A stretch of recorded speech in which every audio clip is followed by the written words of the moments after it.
Quick, man, I want to show y'all this Michael Moore interview going back to these protests. I'm not really a fan of Michael Moore, guys. I'm not gonna lie to you. I'm like, I know he's a rage. My source tonight. Engagement farmer. Shit. Michael Moore might be the first engagement farmer, if we're being honest, guys. But he said some pretty interesting things during this interview that I think is worth putting out, principally because I can't believe CNN is actually having him on to state these facts about the situation going on with these protests on his campuses. So he made some good points. I want to check it out. Let's hear what he got to say. That we will tase you, we will beat you, we will club you. If you, none of them are committing any acts of violence. None of them are destroying the university. The worst, maybe in some people's minds, they're doing is holding signs that say "Free Palestine," or from the river to the sea. This is one that's constantly being thrown out there. Oh, look at this! This sign is frightening all the students from the river to the sea, and it's like, well, why don't you talk to them? Because actually, why are they pushing those students, bro? Why are they pushing the students? First of all, large. Look at that. To the sea, and it's like, so because well, why don't you talk to them? Because why are you pushing them? Actually, first of all, because they have cameras. Numbers of these students are Jewish students who are with the Palestinian students who together are forming these encampments. I don't know if that's been covered. So he said a lot of these students are Jewish students who are with them, like I was talking about during the Elon segment. Well, they all hate themselves. They're all once again, Palestinians are Semitic. So there's that. Can't be I guess you can hate your own race, but not everybody's like Ben Carson, okay? Like, but two, you can't say that the Jews hate the Jews because they're Jewish. Like, oh, wow, like, it's common sense. But like Michael Moore said, that doesn't get discussed enough. They're avoiding that on purpose, because they don't want the average viewer to know too much. Like, damn, you can't keep throwing out this anti-Semitic shit if it's Jews participating actively. Very much. How much I saw this one instance where the Palestinian students inviting the Jewish students into the encampment, and then the next day they had a little nighttime entertainment in the encampment, and the Palestinian students decided to do a Jewish folk dance for their fellow protesters who are Jewish students. Look at how violent that is. He's definitely going to use that drum to hit an Israeli in the head, probably, right? That's super violent. It looks super threatening. God, I understand why the cops are so scared. Yeah, but Michael, can I ask you on that? Because there are some people definitely sitting at home right now watching this who say, okay, but I've also heard Jewish students on air here at CNN and in other interviews saying, well, I'm hearing anti-Semitic rhetoric at this, and it's not all just, a kind of kumbaya thing that it is. I'm hearing. What are you hearing? I'm hearing it. Okay, where are you hearing anti-Semitic rhetoric? Where? There are moments where Jewish students have said they felt harassed, they felt unsafe on campus going to class. I mean, I think that's the question of where is the.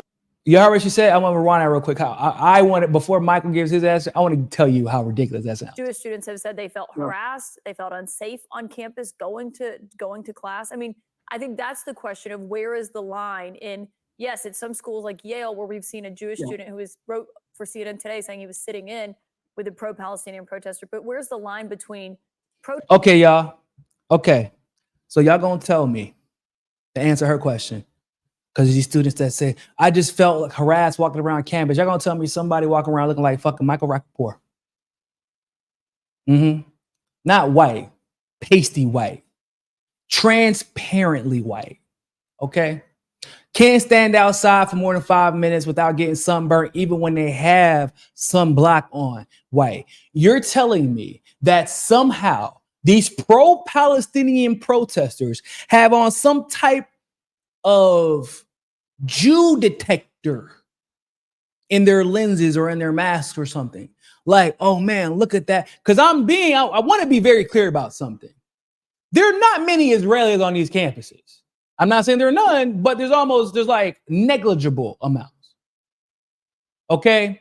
Ain't no damn way that you just saw some random white dude and you just knew like if I saw Max Blumenthal walking down the street, right? Y'all know, everybody know who Max is, a ginger, okay?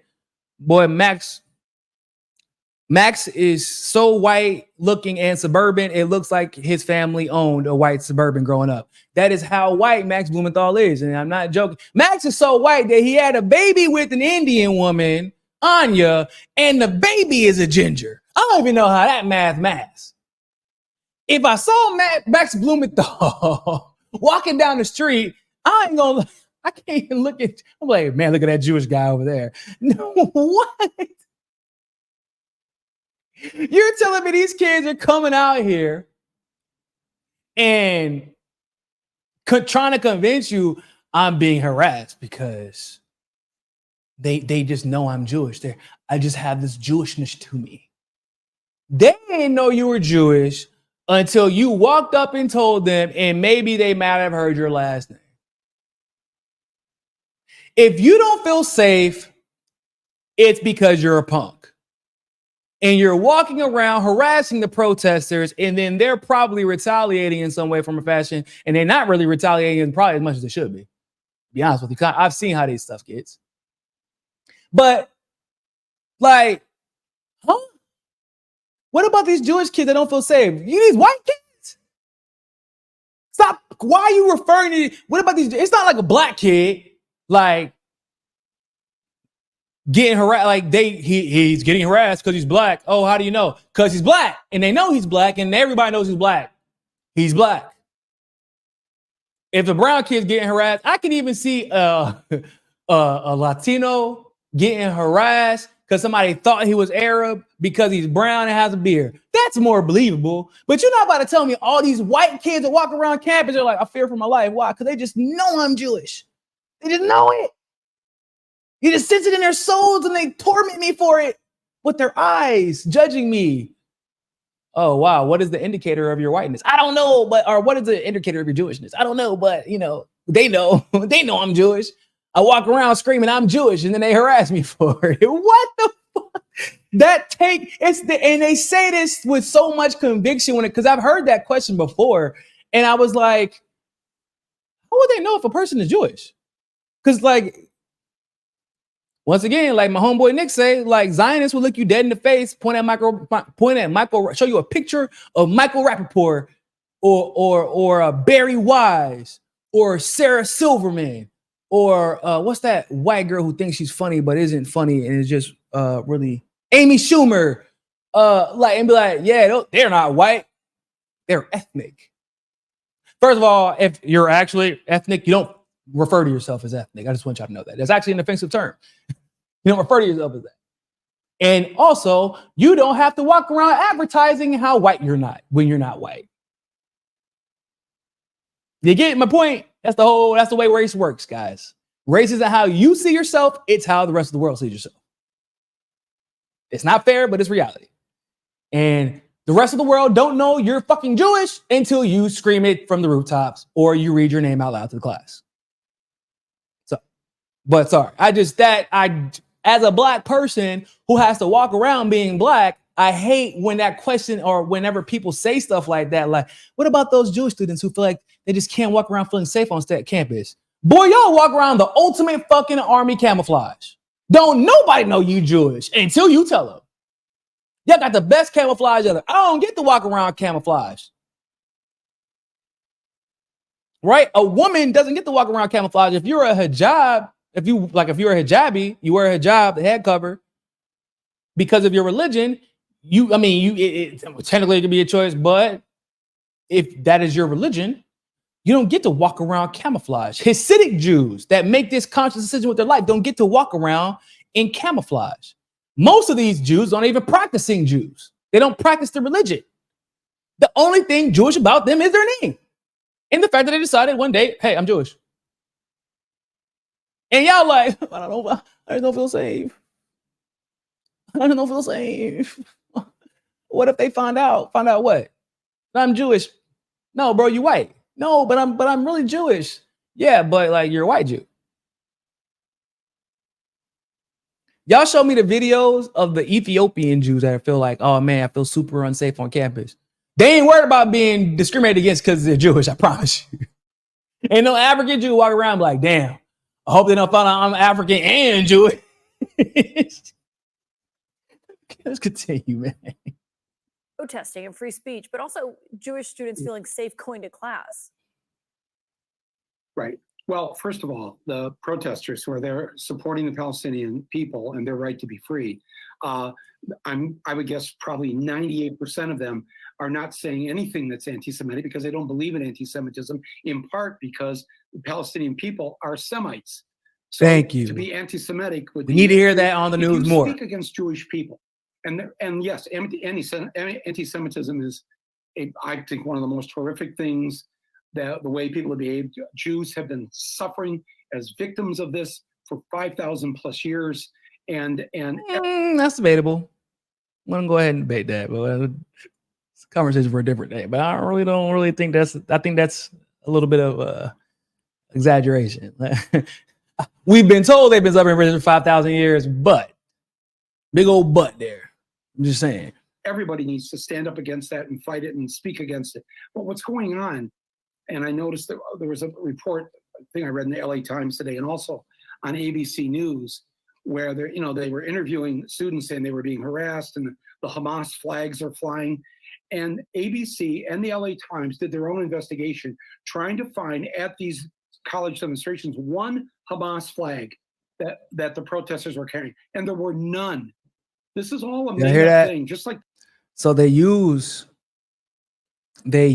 been using this narrative that they're pro-Hamas, and you've heard time and time again, over and over again, they're pro-Hamas protesters, they're pro-Hamas. And like, I'm not saying that's inherently a bad thing, because there's plenty of reasons to support what's happening. Because anybody trying to help prevent a genocide can't really be all that bad, right? Probably gonna have some fans if you are anti and actively anti-genocide. Okay, so there's that. But for the purpose of their narrative, they need people to believe that being pro-Hamas means being pro-terrorist, right? And to be pro-Hamas, they have also put out this narrative that there have been people flying Hamas flags, right? So once again, we go back to the obvious type shit. Ladies and gentlemen, really quick. We're going to find a Hamas flag at. If y'all wanted to say if y'all are one of those people who are pro-Hamas, no judgment here, because I get it. Where would y'all go buy those flags at? Y'all gonna buy them at the pro-Hamas store? Y'all buying them on Amazon? Let's check right now on Amazon. Let's just go to Amazon.com.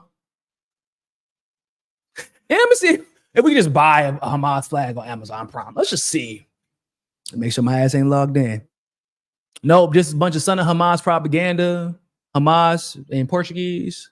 Hamas versus the Fatah. Interesting. Okay, so they don't sell Hamas flags on Amazon is what I'm telling y'all. I just checked. Let me type it in Portuguese and see. Bandeira G.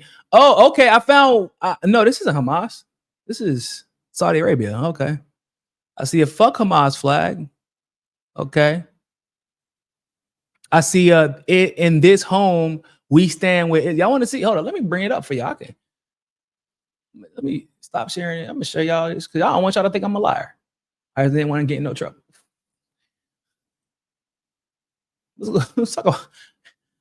So this is what I got. Okay, so this is Palestinian flag. There's you see this one. Okay, Bahamas. That's a really weird flag to put in the middle of all this, but all right. I got in this home. We stand with Israel. So you got propaganda flags. Custom flag, any color or design or logo. Maybe that, I guess. Probably won't even allow you to have. So, yeah, nah, nope, nada, nope. Okay, so, my point. Where exactly would you buy a Hamas flag? Because I might be, because I know people like to get really emotional about these things, but I'm a simple person. If you're going to tell me there's a bunch of Hamas flags or something like that, I'm like, damn, bro, where'd y'all buy that shit? because I got a house, 2 kids. You know what I'm saying? There's stuff in my house. I'm like, damn, I don't know where the hell I'm gonna buy that. I need this very specific item, and I don't know where I'm gonna buy it. And y'all telling me y'all buying Hamas flags? Wow, that's the most interesting part about that claim is where the hell did you buy that? As you can see, if you can't, and this is pretty much a general rule for everything because they run the world at this point. If you can't buy it on Amazon, people, you can't buy that shit anywhere, is what I'm telling you. I feel like that's a general rule to live by. Unless, once again, there's this like convenient Hamas flag vendor outside of the Columbia campus. And not just Columbia campus, every campus in the United States of America where protesters are at. So what am I trying to tell y'all? It's a lie. Michael Moore just confirmed that ABC and even the Israel Times did an investigation trying to confirm a single instance of a Hamas flag. There hasn't been any. Why? Because all isn't real does is lie. All Zionists do is lie. All they do is project. Once again, if you want a Hamas flag, I'm not judging you. That's not my point. My point is the narrative siege. The reason why they are selling this lie. The reason why they are trying to sell this lie. I didn't have to go to ABC, look up an investigation to figure out whether or not it's true and give me all the instances of, I just got to go to Amazon because you can't even buy the damn flag. And you're going to tell me that there are instances of this particular flag being waved all over the country? Come on, bro. Come on, bro. It's not complicated. It's not rocket science. It really isn't. Somebody just got to use common sense. That's really all it takes. But the point is, why? That's why I know it sounds silly, like, oh, we looked it up on Amazon, because you need to see, like, it's not commonsensical, but 2, why would they say that? Why would they plant this lie out there? And of course, like, what? So, like, I know somebody will probably gonna laugh about this, but it's true because it seems simple, but you have to say it. Why would you even ask that question? That is a silly question.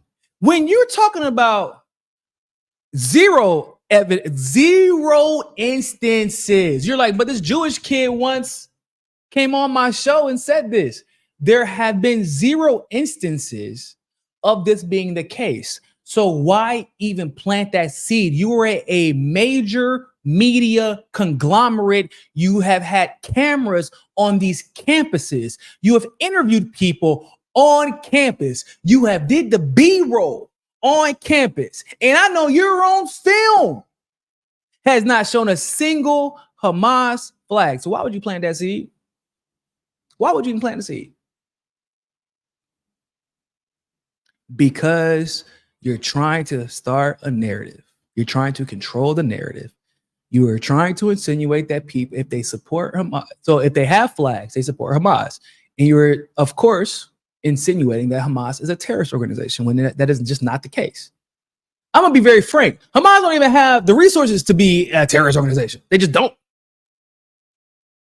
They don't have those type of resources, like even if they wanted to be.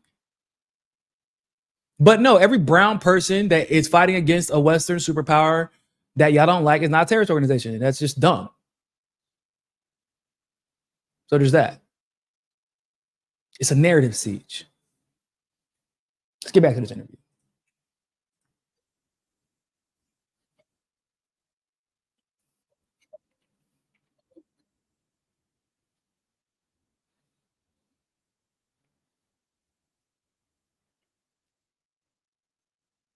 Yes, Fred, you're correct. My apologies. Oh, why isn't it showing y'all? Give me a sec. Oh, here we go. But yes, Fred, you are correct. Common sense is a misnomer because, yes, it is. Having sense is not all that common, unfortunately. Right-wing Israeli party, and it says the following: the right of the Jewish people to the land of Israel is eternal and indisputable. Between the sea and the Jordan, there will only be Israeli sovereignty. That's their own charter, the Likud party.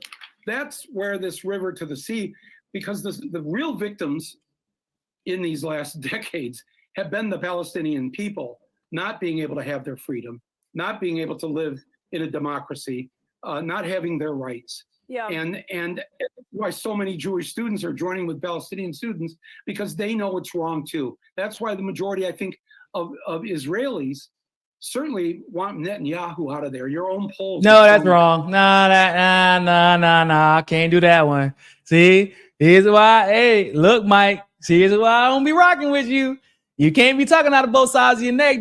Nah, bro. Nah, them Israelis don't want Netanyahu in power anymore because he's not genociding efficiently enough. That's why they don't want. Don't get it twisted. Michael, listen, Mike. Maybe it was a misstep because I could understand, like, if you're dealing with a normal group of people, okay, a normal group of people that has a level of, I don't know, like empathy, right? It would be safe to assume that maybe they don't agree with the actions of this particular leader, and that's why they're protesting in mass. No, that is not what's happening. They truly believe that Palestinians are not being genocided fast enough and that there are too many casualties, too many Israeli casualties, that and now they don't feel safe enough. So like they're like, oh man, no, you need to kill faster. And because you're putting us in danger. If the longer you extend this conflict, the more our lives are in danger, and also the longer it takes for me to buy this beachfront property on the body of dead Palestinian children. That's what they're upset about, Michael. Don't get that part twisted at all. They're protesting Netanyahu. They're not protesting on behalf of Palestinians. They're protesting the fact that Netanyahu and their military is responsible for bombing Israeli hostages and bombing the Israelis that day on on October 7th. They're upset because they're finding out that Netanyahu and Israel knew that October 7th was coming, and they not only did nothing about it, they damn near allowed it to happen. It looked like they invited it to happen, and some people made money off of it happening. That is what they're upset about. They know that Netanyahu is using these wars with Lebanon and Iran to stay in power and undermine their democracy. That is what they're upset about. Has zero to do with Palestinian children and Palestinian civilians dying. Just want to clear that up. Maybe it was a mistake, but this is what Michael Moore does sometimes. Like you gotta watch that guy, because after this, he probably gonna say go vote for Joe Biden. I don't know. That's just a hunch. Well, I want to ask you, and I think that I'm glad you brought up polls. And one, I should say that it is happening on some campuses. We saw the one student who was barred from campus after he said in a video in January that all Zionists should be killed, or that Zionists should be killed. That was something that was spread around. And I understand, obviously, it's complicated, and schools clearly are grappling with how to handle this. Yeah, and he's not that complicated. Knucklehead, and he's now apologized for it. I've been to Giant Stadium, where I can't tell you how many times I've had to listen to. Y'all hear the way that, okay. So she talks about the student that says all Zionists should be killed. Do y'all hear the weight of that? Like she puts on that? Y'all got Zionists, bro. Y'all have Zionists on campus openly cheering for genocide. Where's that question at? How about, like, have you noticed that throughout the entirety of this interview, and this is not just her, so I don't even want to single her out, because she just, she's answering the question that her master told her to ask. Has anybody asked how the Arabs and Muslims and the Palestinians specifically feel on campus? Do they feel safe? Has anybody asked that? Because y'all know what happens whenever America and the West in general and their allies get on a roll when it comes to So, for example, whenever we started our beef with Russia during Russiagate, Russians did not feel safe.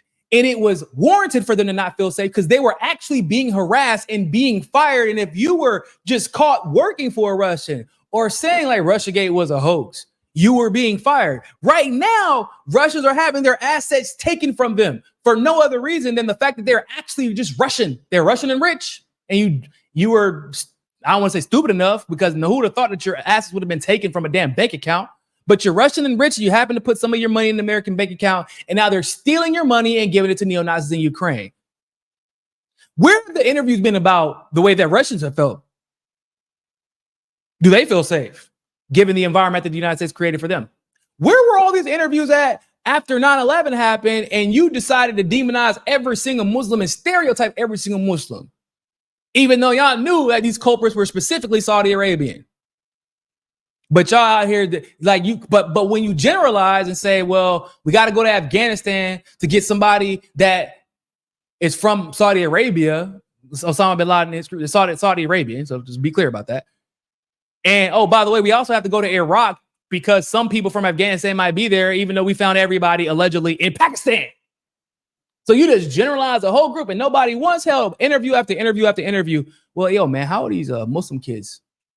How are they feel on campus, yo? Like, because this is a problem. We shouldn't be allowed to see the generalizations that we had. No, y'all didn't check. Y'all didn't have interviews checking on them. You know what you did instead? You passed federal policy to stereotype them and profile them before they get on an airplane, before they take public transportation.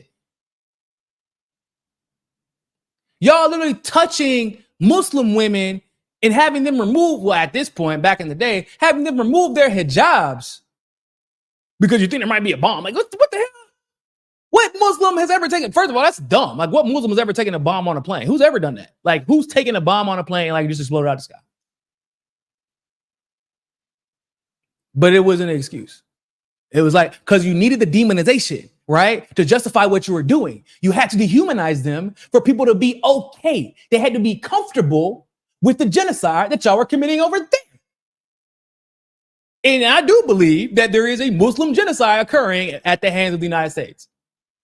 Or rather, specifically, an Arab genocide. There's an Arab genocide occurring at the hands of well, really Arab and Desi. There's a genocide happening at the hands of the United States and Israel, and it's on behalf of Israel.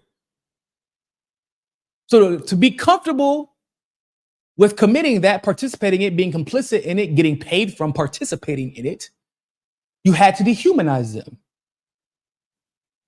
Right? Because what we did not see was wall-to-wall interviews asking, do these kids feel comfortable on campus? Do these Muslims feel comfortable at work? Does she feel comfortable wearing her hijab? Does this Arab feel comfortable growing a beard? Does this Punjabi, who has nothing to do with Islam, feel comfortable wearing his garb? Like, you get what I'm saying? Like, Punjabis are basically, they're from India. And like Punjabis were being threatened and being treated as if they were Muslim from Iraq. Because they never got this type of treatment. No one ever felt bad or uncomfortable treating them that way. No one ever felt bad or uncomfortable, stereotype. And that's what I mean by, I don't want to hear, man, I just feel unsafe on campus. Wow, with all that camouflage, boy, you just shrouded in white camouflage talking about you feeling comfortable being Jewish. Imagine being a Punjabi from India being stereotyped because they think that you're Muslim from Iraq or from Afghanistan. Like, I can't be brown with a beard and some hair wrap. Like, bro, for real? And boy, don't get me started. All right, let's go. People shouting using negative words about black players, using those epithets. Mm-hmm. Does that mean all football players are one thing or another, or white people are? Well, we know there's enough of them. Bad stuff is said in this country constantly because we have had a historic problem with bigotry, with racism, with all kinds of bad things said about minority groups, and including and especially Jews. And no, not including especially Jews. I don't want to like. Once he was speaking facts, and then I got to stop him right there. Stop with the especially Jews. That's not true. You wouldn't have to literally. You wouldn't have Hollywood being ran by this particular group if that was the case. Like, you wouldn't have banks being ran by these particular groups. That's the case. They wouldn't have been able to in one form or another culturally unionize to the degree that they have, which I don't disagree with. I don't believe that you should be disallowed from using the creative innovation of your culture to grow it economically. I think that Black people actually did a fantastic job of that before we got bombed into oblivion, had policies passed to prevent us from doing so. And then they made sure to suck all of the money out of our community so that we cannot continue to do so.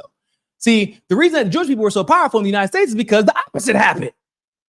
So no, it's not the same thing. Like, it ain't no especially Jews. Jews in the United States were not treated some type of way policy. I'm talking about policy. Damn, I mean, because there's the actual, the way you get treated, the way you get talked about, et cetera, et cetera, et cetera. But I'm talking about policy. Whenever we're talking about the Fair Housing Act, were Jews disallowed from living in the same suburbs as their white, Catholic, or Christian counterparts? I think not, ladies and gentlemen. It's not the same thing. Was there a Black Jew Street? like Black Wall Street? No. Well, no, Wall Street is basically Jew Street. I mean, let's be honest, right? Were they forced to close down after the market crash in 1920? And then FDR forced he didn't force all the banks to close down. He forced Black banks to close down because Black banks are the only banks that didn't go under.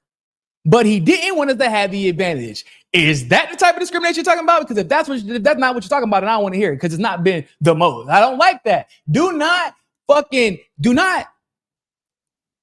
equivocate, please. I can't stand it. Y'all can call me sensitive. I don't know. Maybe I am because I don't know. Generations of my family suffer because of these policies. That could have something to do with it. Generations of my friends' families suffer because of these policies. That might have something to do with it. I don't know. Maybe I am a little bit sensitive. I'm not just Black, indigenous. I'm indigenous too. So, got problems all over the place here. So don't make them an exception in an experience that is not even close to unique to them. And be like, yeah, man, they're Jews are experiencing the same thing as Black people. No. Because if that was the case, they wouldn't be sterilizing Black Jews in Israel. Even in Israel, Black people were treated differently. Even in Israel, Arab Jews are treated differently. Even in Israel, Palestinian Jews are treated differently. They have, and that's not hyperbole, people. I mean, they were literally at one point, I'm pretty sure it's still the case, but at one point, even if you were a Palestinian Jew, you were given a different ID card so they can know that you're a Palestinian Jew. So no, it is not the same. Please don't do that. Let's not, please. All right, let's continue. That is not allowed. And all the organizers of all these demonstrations, I've talked to a lot of them. They've been in touch with me. And I have to tell you, they are the salt of the earth. They are kind and generous. They want to work with Jews. They want to live in peace. Yeah. They do not support what Hamas did on October 7th. Exactly. I mean, capturing the nuance here and the complex. I mean, should I go into that or should I just leave it? Because I just don't like they want to work with Jews. Like I don't like it.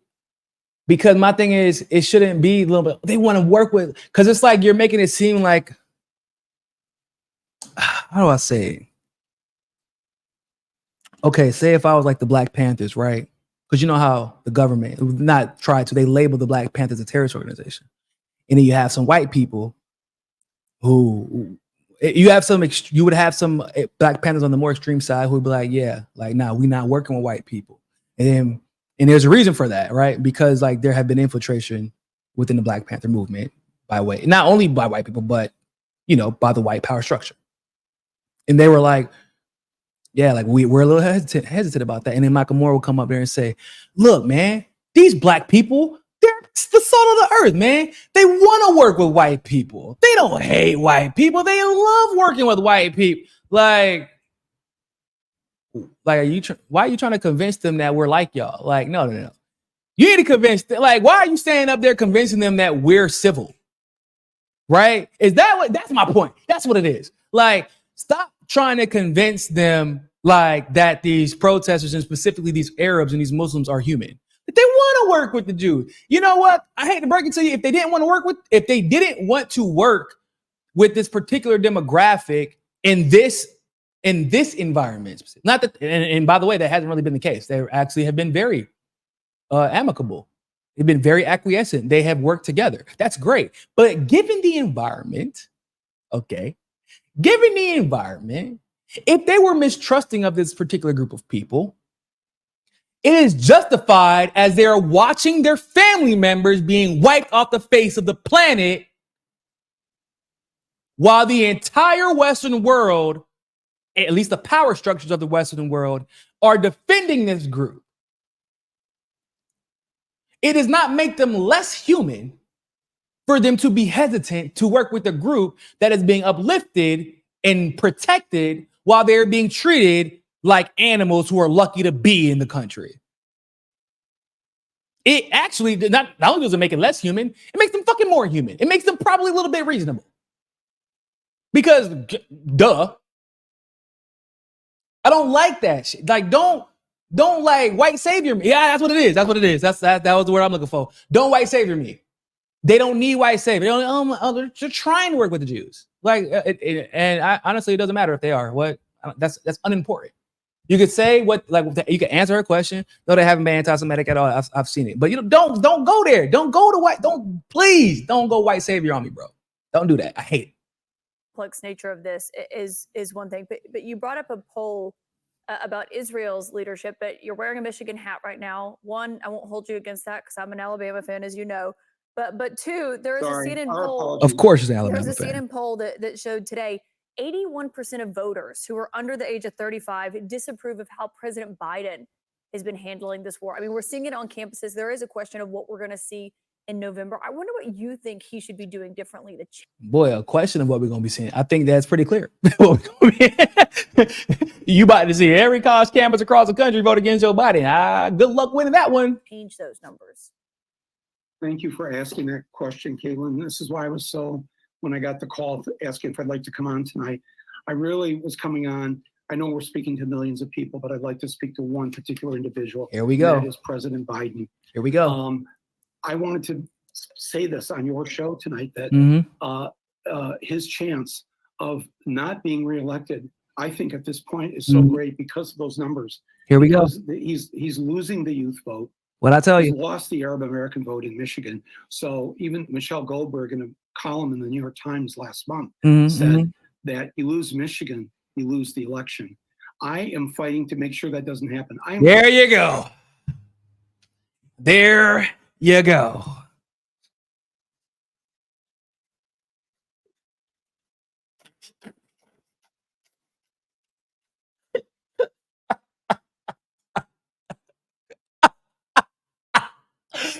Oh, it's like clockwork.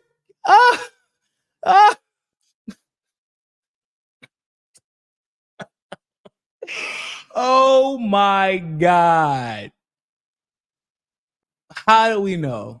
Because they weren't going to invite on Michael Moore to defend the Palestinian protesters unless it was for the goal of what? Of trying to boost up Genocide Joe.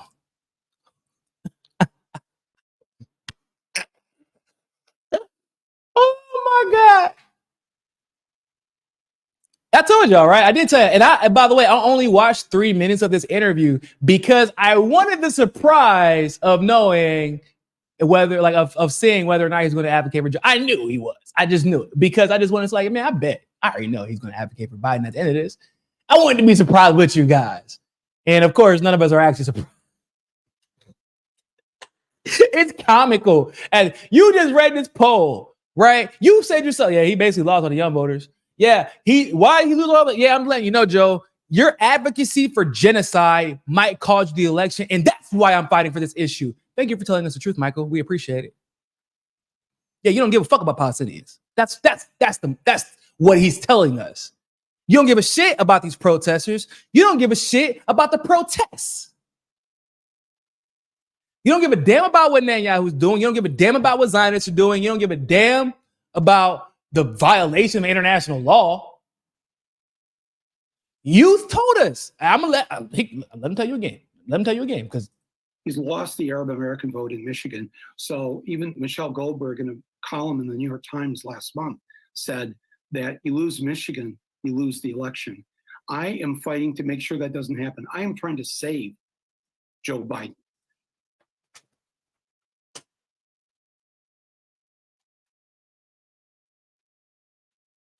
the fuck he just say? What did he just say, y'all? Oh, hell.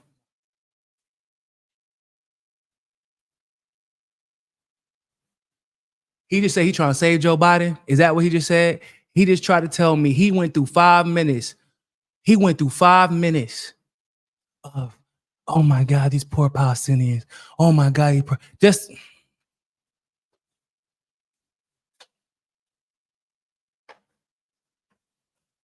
get him the fuck out of here. This is why we don't like Michael Moore. Oh my God. Are you kidding me? Are you kidding? So, Michael, we just supposed to look past. We're just supposed to look past the genocide. Because you don't get to commit a little genocide and then turn around and be like, my bad. Can y'all vote for me now? You don't get to do a little genocide. That's not how it works, Michael. You are now I'm trying to save Joe Biden. First of all, what the fuck? I'm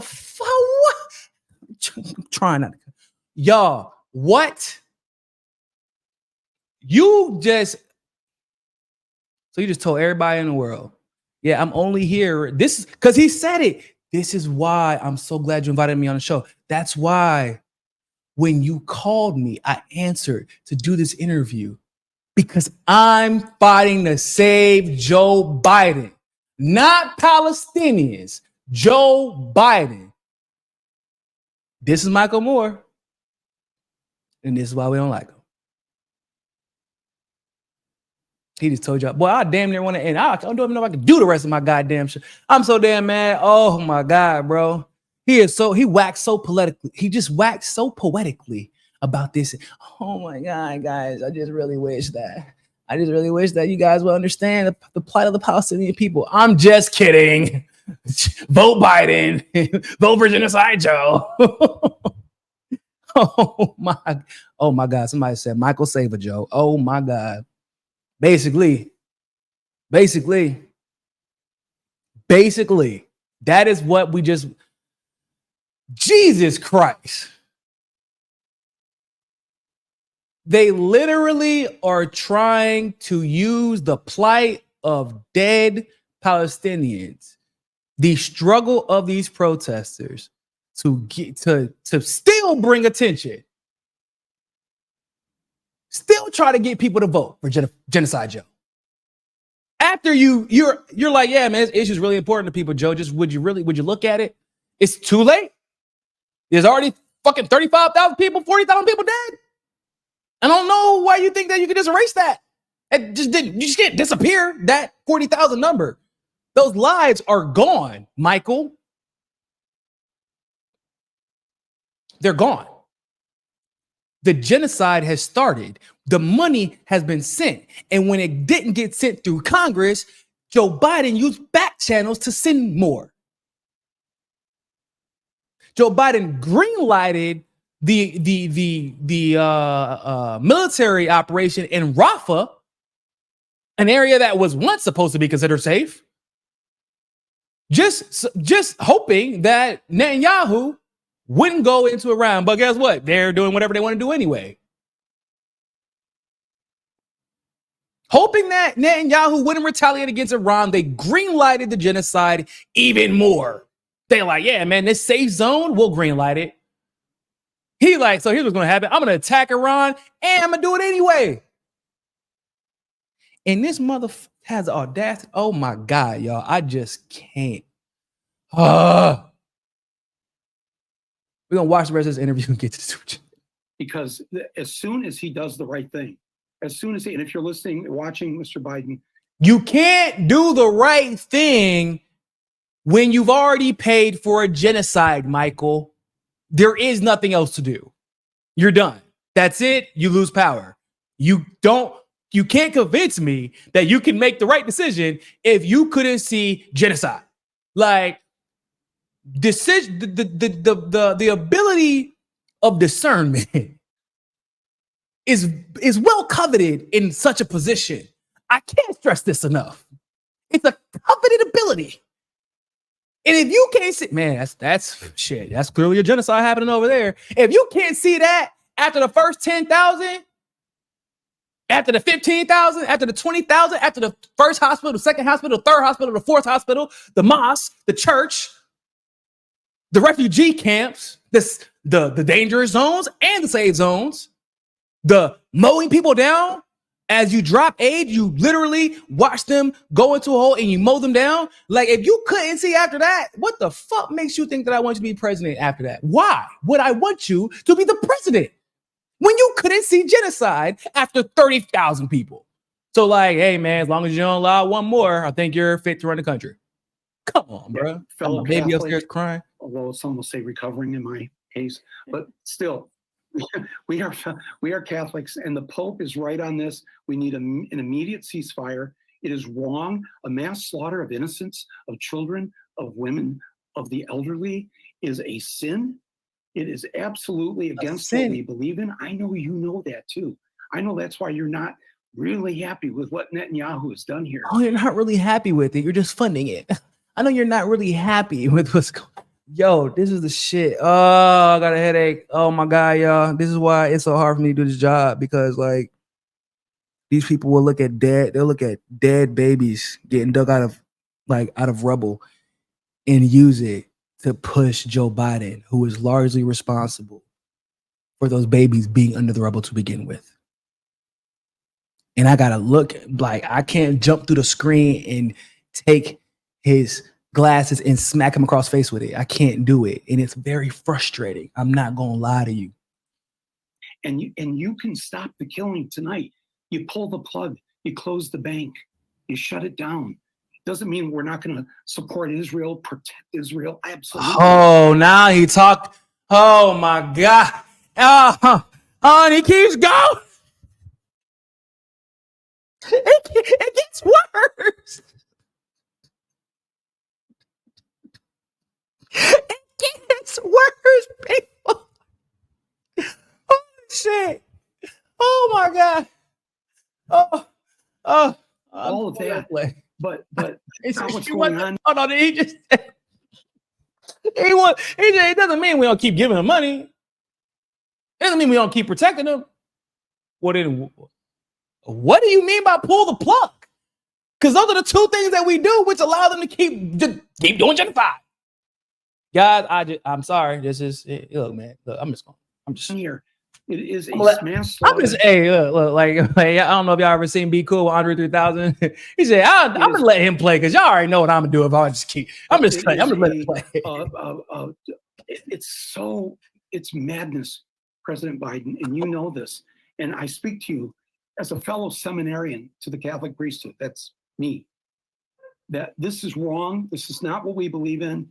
And I think, after World War II, we are all in the shadow of the Holocaust. We are all sons and daughters of that era.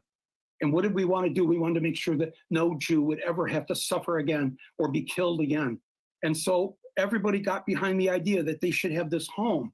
But the land wasn't taken. No, that's not even true. No, not everybody. No, not everybody. And that's not why they got the home. I already told you about the Balfour Agreement in 1917, where Balfour decided he wrote a letter to Lord Rothschild. It was like, yeah, we're going to give y'all homes in Palestine. And then in 1933, the Zionists, which is the only Jewish group allowed in, it's the Havre Agreement, the only Jewish group allowed in Nazi Germany was Zionists. And they made a deal with Hitler to go to Israel, keep all their money. And then Hitler actually helped the Zionists start an industrial revolution in Israel in 1933. Now, if that date sounds a little bit off to you, it's because it is off.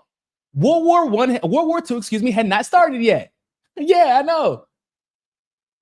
The Holocaust didn't start until several months later, officially. In other words, Zionists protected themselves. So there's that. But, that's a little bit too niche for Michael. So, but even with his narrative, not everybody agreed. In fact, the majority of the world disagreed that they should be given Israel. The only thing that got anybody to be okay with it was the idea that the Holocaust is the reason that Jews were being given Israel, or Zionists specifically were being given Israel. But the reality is Zionists had been given Palestine long before World War II had ended, and it had nothing to do with the Holocaust. So just want to be clear about that, but go ahead. The Germans, we didn't give them Bavaria. We took land from people who, not a single Palestinian built an oven at Auschwitz. Not a single Palestinian historically ran the Spanish Inquisition. Not a single Palestinian turned away boatloads of German Jewish refugees that tried to dock in Boston, New York. Refugees is a stretch, but whatever, you know. Miami, prohibited, trying to escape before they were all exterminated. And we turned them away, we, the United States. And it's not the Zionists, though. Saying, not the Zionists. You're right to be, as you say, you care and you love the Jewish people, obviously, yes, but not this. This is mass. It's to love the Jewish people. You can love them. It's pity the Palestinians, love the Jewish people. I know we love them. Of course we love them. You got to say that, right? You got to always, of course we love them. Of course we love them. Of course. But it's pity the Palestinians, pity the black people, pity the Africans, pity. But they don't want your pity. A little love would be nice. We don't want that. But the framing of it, we're not like, they're not fucking animals. Like, you're not PETA trying to save a bunch of animals from being slaughtered. They're human beings. But you continue to talk about Jewish people, the Zionists, Israel, as if they're human. And you talk about the Palestinians like they're pets or animals that need to be protected. Like they didn't just get slaughtered, like they haven't been getting slaughtered by the thousands. You're like, man, if Biden pulls the plug, whatever that means, but continues to support Israel, okay, so don't punish them for what they did. Continue to defend Israel, okay, so keep giving them weapons because that's what that means. If he pulls the plug, then everything's forgiven. They can win. So you're lying. So Michael, I just want to be clear about this. What you're telling me is your red line isn't genocide, is what you're telling me. Okay, let me repeat that. Your red line, Michael, isn't genocide. If genocide isn't your red line, where is your line at? Because the economy is horrible. Maybe Michael Moore isn't suffering from that. So, okay, whatever. This is Joe Biden, so he can't remember what he had for breakfast. He can't remember what he said 5 minutes ago. He can't remember that he's not supposed to read every word of the teleprompter. He's like, oh man, pause for effect. Now that actually happened. That's not hyperbolic. That really happened. He read like pause. He read the word pause, people. Okay. He don't know where the edge of the stage is. So okay, so his mental denigration isn't the red line. The way he put out Afghanistan is in the red line. Hell, Flint, you're in Michigan. Flint still has dirty water. That isn't the red line for you. So if it is a genocide, Michael, what's the red line? I'm confused. What? He said Michael must have Sherry got it. I'm glad I caught that. She said Moore must have a movie coming out. That gotta be it. He's like, I'm trying to do a movie, and if you lose, it isn't going to work. I'm trying to do a movie about redemption, and if you lose, I can't do a movie about you if you're out here paying for genocide, Joe. You're cutting into my budget. You're cutting into my bank account. Oh my God. Let me read it then. I can't listen anymore. We're going to go to the next show. Read the super chats. John Freeze, thank you very much for the super chat. Liberal Western chauvinism is a hell of a drug. Boy, ain't it? Stronger than crack. NRJ, thank you very much for the super chat. Mike Moore is the matrix of white supremacy. He will never let go. Oh, excuse me. He will never. I hate when I do that. Why am I reading like I don't have glasses? There you go. He will never let go of that algorithm. One love, comrade. Absolutely. He can't, bro. He's a system of control, as they would say in the Matrix. But man, that was brutal. Like It's just like, because it's crazy, because you kind of knew what he was going to say, right? Like, you knew he was going, but it's like, he advocated for the, and if he would have been like, yeah, man, like, it's going to hurt you, Joe Biden. If you want to win, I'm not saying, like, I'm not supporting anybody, but I'm saying if you want to win, just analytically speaking, it's best for you to be on the right. He said, nope, this is the reason why I came on today. I said all that stuff about the Palestinians and the protesters and all that stuff defending them because I want to advocate for Genocide Joe. That's why I agreed to